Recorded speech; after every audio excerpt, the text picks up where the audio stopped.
Hi, welcome to the second handstand class. My name is Mariana. Let's continue. So I will give you very low variations and we're going to build it up into higher variations. And I want you to explore all of them and to see where are you comfortable.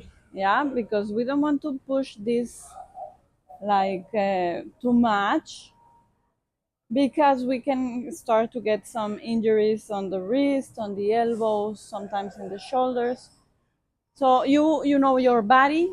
Remember, you are um, wise, and you decide what variation you can handle.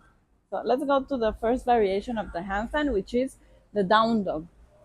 We are going to enter into a squat, and from here we bring the arms as far as we can, and we bring the hips up.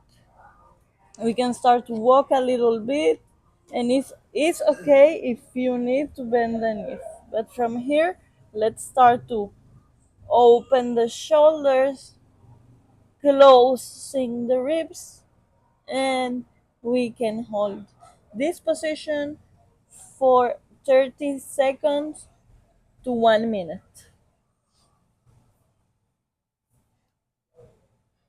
My fingers are pushing the floor. I'm distributing the weight in my whole palm. It's not just on the wrist, but on each fingertip and knuckle of my hand. I keep pushing my chest to open the armpits and the thin spine, and at the same time, it's a contrary movement. I'm closing the ribs. So I'm uncoupling this movement. Normally, when we open the shoulders, we open and we have this tendency to open the ribs, but here it's a good space and opportunity to start to uncouple this movement to understand that better upside down in the handstand. I can walk my feet. I can come up vertebra by vertebra. Last thing coming up is the head. Okay, this is our first variation. Second variation, we can do a plank position. Yeah, on the plank position, the shoulder is above the wrist. On the down dog, my shoulder is not above the wrist.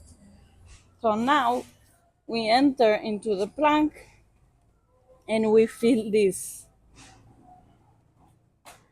connection here. Here we have an opportunity to bring our attention into the posterior pelvis tilt. So I'm not collapsing here, arching. I'm not bringing the hips down, but I'm going against gravity in all ways, protracting the shoulders and posterior pelvis tilt of the hips. And I keep it for 30 seconds to 1 minute. Make sure your elbows are locked.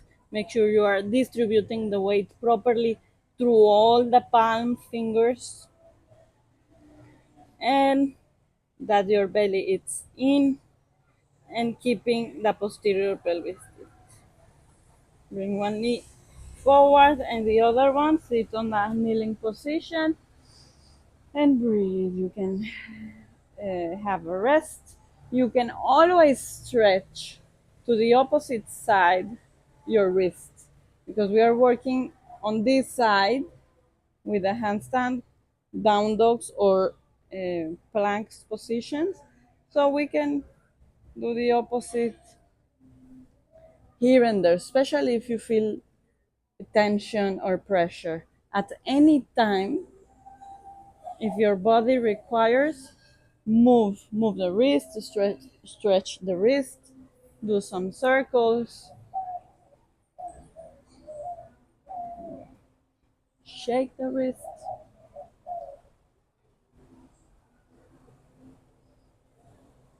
Okay, so now let's go to 4 position weight. Why 4? Because I have my 2 hands and my 2 feet, and my knees are out of the floor. From here, let's bring all the weight into 3 points of contact, and we lift one hand. And we count 5 seconds, and we go to the other side. 5, 4, 3, 2, 1. Let's do the same, but with the feet. Make sure your shoulders are always above the wrist and your wrist is locked. Change legs. 5, 4, 3, 2, 1. Go to kneeling, high kneeling. High kneeling is very beneficial for many things. Digestion, and it can also help the metabolism, yeah, to be a little faster than normal. We are opening the fascia of the feet, of the toes, we're gaining mobility. And it's a good way to rest the wrist and the tension that we're creating. Make sure when you rest, you let go of that tonality. So you don't rest holding the position, but you allow the position to vanish. Now let's do the same, but instead of removing 1 point of contact, we're removing 2 points of contact. And on a counterlateral position and an ipsilateral position. Let's talk about this a little bit briefly. So counterlateral is opposite sides. Yeah, this would be a counterlateral position, and in the other side, opposite sides. Ipsilateral, same side, same side. So now let's enter into the position. It's out of the floor, and let's start with the counterlateral position. Remove your right and left leg and count 5, 4, 3, 2, 1. Switch. 5, 4, 3, 2, 1. Let's go to the ipsilateral. It's a little bit more difficult. Right hand, right leg. 5, 4, 3, 2, 1. Find the balance, switch the legs, and 5, 4, 3, 2, 1. Hand and leg back. Sit again on the high kneeling. Interlace the fingers and make some circles. I like to always address the wrist, especially when you feel uncomfortable, when you feel maybe a little bit of pain. Address them, yeah? Touch them. Squeeze, shake, stretch. So now that we have this, another level to do it is on a plank position. We go to the plank and we start. We shift the weight into the 3 points and we lift the hand, or we can put it back, and we count 5 seconds. Change, shift the weight, feel the weight, disconnect, and 5, 4, 3, 2, 1. Let's go to the leg. Remember, working against gravity. Everything is going up on purpose. Protraction, posterior pelvis tilt. Change legs. 5, 4, 3, 2, 1. Let's go to the counters.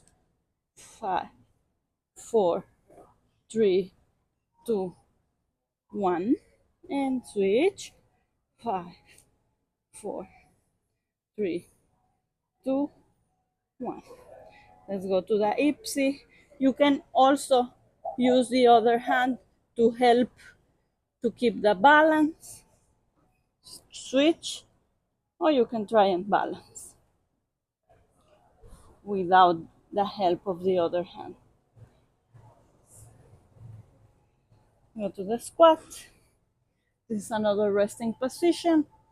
So this will help us to build this shifting of the weight for the next session, that we will be going up to the wall, and we need this connection and the ability to hold the weight on 2 limbs or 3 sometimes. Thank you, and see you on the next session.